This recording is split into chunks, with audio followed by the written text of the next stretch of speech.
We've been talking about forbearance and its unintended consequences. Now we know.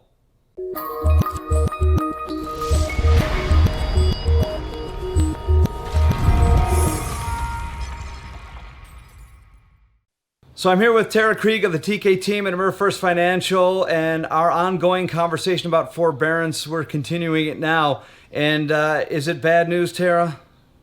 You know, Rob, unfortunately, I have to say that it is for a lot of the families who didn't hear our cautionary tales. For example, this week I had a client who was calling to refinance a primary residence and consolidate a first and second mortgage. And when I pulled the credit report, it listed her Wells Fargo mortgage as being in forbearance. She was beside herself because they are in fact not in forbearance. They had simply inquired as to what forbearance was and if that made sense for their family. After evaluating what it was, they made the decision that it certainly wasn't.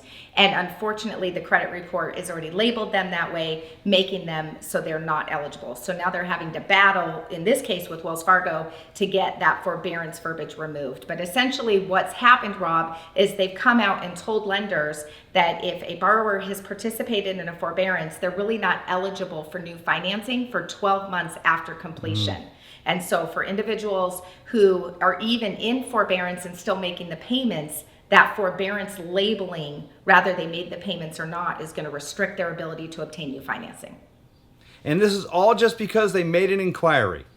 Well, in this particular case, Rob, yes. And I'll tell you, I have a young woman who is self-employed who applied for the forbearance because she really felt like that's what she needed to do. But after hearing all of the concerns of what would happen perhaps down the road, decided to go ahead and make her payment. But by making her payment, that does not eliminate her from that 12-month waiting period because she is in fact registered in a forbearance program.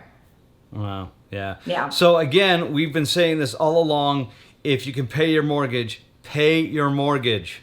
Absolutely. And Rob, the other thing I want to touch on that's really important that seems to be coming up more and more frequently right now are these PPP SBA loans. So payroll protection loans. So if you are a business owner and you're going to be purchasing or refinancing a home and you've gotten a small business loan because you are in fact personally liable for those loans, the payment, even if it's going to be forgiven or it's deferred for a period of time, still has to be considered in your qualifying ratios. Well, I have a restaurant owner and the payment between two restaurants was over $20,000 a month. So in some cases, Rob, this could end up killing their ability to purchase or refinance a home. And of course, going into inquiring and receiving these payroll protection loans to continue to pay their staff while shut down is having an adverse effect on the owners in this particular case. So it's really, again, just cautionary. If you need the loan and you're not going to be purchasing or you have the ability to absorb the payment